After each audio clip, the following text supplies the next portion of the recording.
Hi, welcome to the Com 350 podcast with me, Kenny, and Matt Hicks and Josh Cam. Today we're going to be talking about alignment and how it pertains to business communication practices, as well as the Walmart effect and the positives and negatives of that. So to start, Josh, do you want to introduce alignment as it pertains to professional communication? Yeah, definitely. Alignment. Everyone usually hears the word alignment, and I don't know, they probably think about their car, their tire axles. But alignment in the business, communication more obtains to how exactly can this business um, conduct actions that relates to its core values and guidelines of how they establish themselves. How can they translate this externally, outside to their customers or to their private stakeholders, or and how can they do this internally within their employees, and executive boards. So that that entirely is really what alignment is based off of, because you always hear about businesses doing some positive as well as negative things in the news, and people usually chastise them for that and calling back, hey, saying, hey, you didn't uphold to your standards or whatnot. So that's how I see alignment. Yeah, and just to piggyback off that, some examples how companies try to expose their core values, and they do it in like a slogan or a list of core beliefs that the that the company is supposed to follow, and sometimes um, these slogans or core beliefs aren't met. They're told to the consumer, but it isn't exactly they don't exactly follow through. The perfect example of that is the Walmart effect. And so I'll just briefly talk about really what it is. So the Walmart effect really started to come around the early 2000s when Walmarts were basically popping up everywhere. And um, what happened was once Walmart started to open up their big superstores and everything, is lots of local businesses had to start to shut down. Now there obviously is some positives and negatives. Josh, you want to just discuss a couple positives that the Walmart effect has? Yeah, the Walmart effect, it's even though people may have used the coin that term as like a harmful economic impact, the Walmart effect actually in some cases has brought businesses to towns and cities that weren't striving as well. When when when property of a wants to when there's a request of new property to be used for something, in this case of a superstore like Walmart, then that goes through the city sort of like municipal like laws and regulations to see if it's even viable for them to be there. So they know that the Walmart being there could bring in jobs into the community. They know of how Walmart usually does their community give backs with volunteerism and like turkey drives and giving back to schools and local area and that sort of thing. So those are the positive things that a Walmart can bring to a neighborhood. Now, of course, there comes with the negative aspects, which is that Walmart does deprive of the business in a very suburban community. Walmart, when I want to get my key fixed in a sense, like, or get a key copy, even though I can go to the mom and pop brick and mortar store down the street, I decide to go to Walmart just because of the service. And if it does come out wrong, then Walmart would, in a sense, give me an incentive of being a very loyal customer. You know what? Walmart does a lot of great things, but yes, that it does make a harmful impact to the people around its community that it's in. Yeah, just being as big as Walmart is, they're able to buy materials and manufacture them at lower costs than, like you said, just a mom and pop shop. And then small businesses, like for example a key store or something like that, they're forced to now reduce wages on the employees that they have in and cut their costs in order to stay competitive with Walmart. And then you also have the issue of the suppliers as well. So not just the businesses that sell things, but the example that they used in the book was Vlasic Pickles. They were once a company that um, they tried to tell their consumers that they're a higher end product and to pay more for their pickles. But then once Walmart started selling their product, they sold it for a lower price, and as a result, Vlasic Pickles had to they had to rebrand themselves just based on that issue that Walmart uh, brought up. And within that too, with Walmart, they do have a lot of alignment dilemmas. One of them being their community involvement. So if you go on Walmart's website, they'll tell you, all the charities that they give to, and all the how much money they give. But the as much as they do in the community and much money as they do put into it, there are still pitfalls with that. Um, Yeah. within the community. So they give. Here we go. Was it around like over I think 200 million in a Yeah, no, sense? yeah, which is obviously great, but they're also harming their community at the same time by offering low wages to the Their employees. citizens of that community and providing them unaffordable health care, and that and it really messes with the taxpayers there as well. And then they're also driving out lots of business within the downtown areas, and more traffic's going towards Walmart, and yeah, Now, really hurting those areas. Go ahead. that's very. Yeah, in- you go, Oh my fault. Josh. I'm gonna just say this, and then you could go, Kenny. But that's very big fish eats little fish. You know? Oh, that was it, Josh. Yeah, yeah. That was it. I mean, what did you have to say, Kenny? Oh, yeah, I think it's very interesting when you look at such a huge conglomerate like Walmart because I mean their slogan is like, live better, but I think when you look at long-term effects of when they set up a store in the community, it not only drives out smaller businesses, and even it can be also compared to another conglomerate like Amazon in terms of the online shopping aspect of it. But I think in terms of alignment, it's kind of interesting because it's like they're donating to all these organizations, but it's also like long term.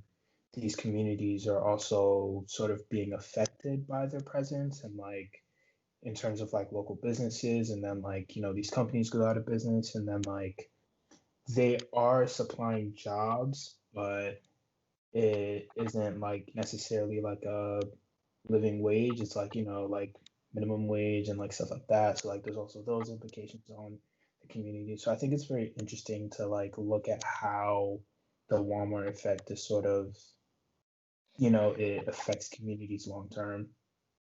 Yeah, and Well, just go ahead, Josh.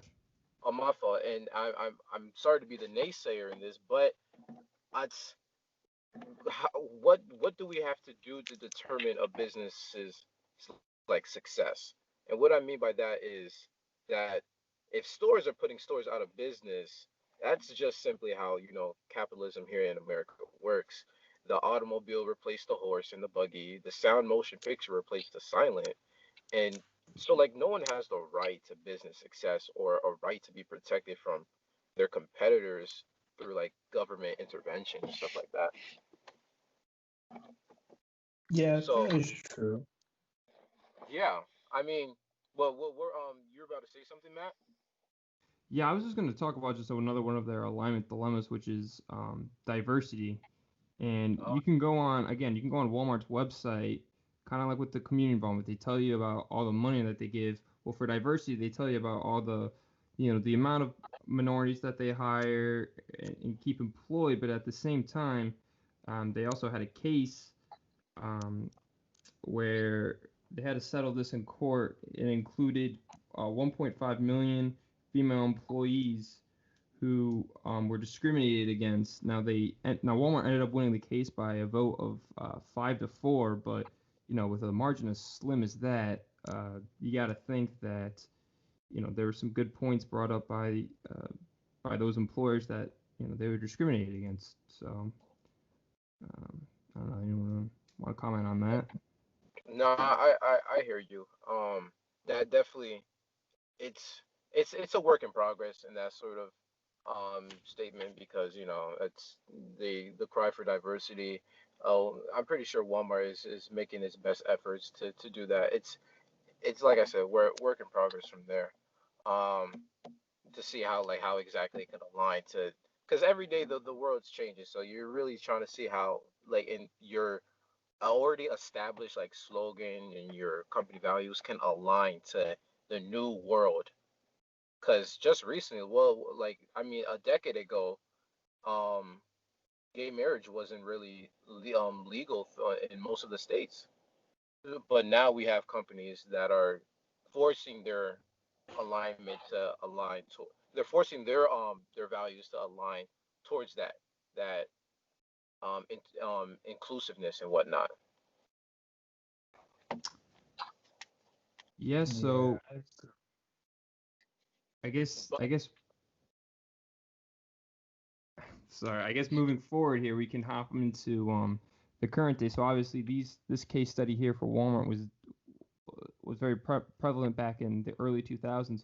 But a big company that's really come up on the rise, Ken, you mentioned it earlier, was Amazon, and the way that they also have their own ethical dilemmas as well. And Ken, I know you had one right off the bat. If you want to just share that one. Yeah. I think one of the other dilemmas or negative effects of the Walmart effect is the what specifically with Amazon has to do with local booksellers. I think with how Amazon is how they have books on sale like ready to ship, and like their their model is like so effective in terms of distributing books and the amount of books that they have. It's driving like local business owners out of business. So it's also one of those things that it's like the same thing with Walmart, where it's like they're sort of driving smaller companies out of business, like the big fish eats the little fish type thing. So it's It's very similar to yeah. Walmart, right? In that way that when Amazon was, or excuse me, when Walmart was coming in and putting their stores in, Amazon's kind of doing the same thing. They're just doing it in a different way. Obviously, being more of a delivery and not being a store. Yeah. And then also it sort of forced, I know there was this article by NBC where, you know, a huge bookseller like Barnes and Nobles has seen like a 6 year decline in sales because of Amazon. So, there's also like those implications that it has on business. gotcha. I, yeah, I mean, hearing Amazon, Jeff Bezos usually always um shares his views of the company and how it really treats because mind you, Amazon is in every aspect, every industry, so they really have to be on their toes about what exactly they're here for.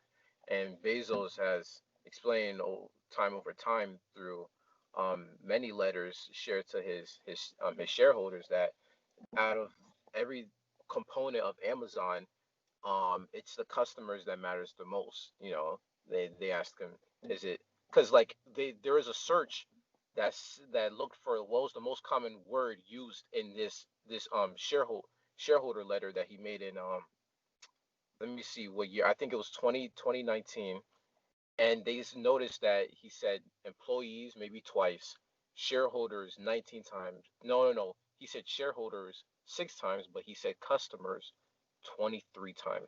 Now, that full proves to you that the customers matter the most. And we noticed that while these riots and protestings were happening happening earlier in this year in 2020, that Bezos, when asked what would happen if a protest were to come to Amazon facility, Bezos said, "Hey, listen, as long as the products and the facility is okay, like they will be met with fire."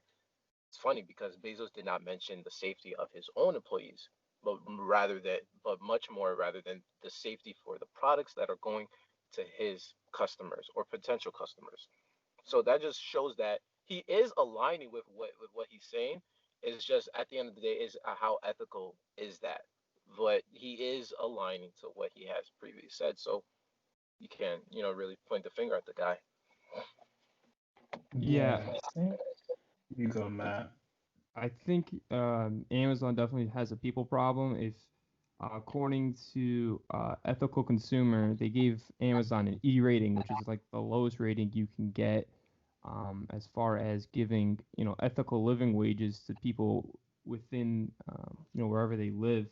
And then there's also claims of ambulances being called in frequently due to some of their pregnant employees being forced to stand up for 10 hours and lift boxes and all that. So yeah, I definitely the I remember there was that one commercial where they're talking about where they have all the employees saying how much they love working there and how Amazon puts them in a good position, but um, they say that, but you look at studies like this with the ambulance issue and all that, and it just doesn't really line up to me. Yeah, I agree with both of the points that you guys made. I think Amazon does, in terms of alignment, I think they do align with what they market as like their values, the fact that the customer comes first. But I think there is also that part of how that translates in like real time, where the customer might come first, but it might be at the worker's expense. And there's also that issue of if that's an ethical thing to do, because yeah, you might be it applies, because you're, how do I say this, you know you're like, in terms of alignment, he's aligned with his values and everything, but it comes at the expense of like someone else. So there is always going to be that question of if it's ethical or not. I get you. I get you. I hear you on that big time. I hear you on that big time. Um, I don't know. It's sort of like sacrificing. Um, in that sense. At the end of the day, was it ethical to sacrifice? I don't know. Like sometimes, like and there was a court hearing this past summer, that the federal government did to like really like interrogate, not investigate, but more interrogate these big tech companies like Facebook, Amazon, Apple. They did a second hearing with Twitter. Um, and Google, and asked them like, yo, like, are you guys becoming too big to the point where if another like Google or Amazon wants to be created, they can't because you're already running like a monopoly industry. And the argument that they say is that, hey, we were once too very small. We once were a small business, and we're here now. So they say that they're making a difference, and I truly do see it. I see the difference that they make. Like for example, a deli could have like no online presence whatsoever, especially during COVID, and that would have been very difficult having no online presence before COVID. Um, but services such as like DoorDash or Uber Eats um, charge like a large commission that would never really break even an order. So these sort of things, is it really hurting? Who's it hurting, and at what cost? Right. Yeah, I think there's definitely still alignment issues in the world today. As much as businesses want to say that they live by their values and they live by ethical practices, every company still has their downfalls. And I think with that we'll wrap it up. Right, we'll leave it there, and we'll leave the conversation open for the future. So thank you for listening.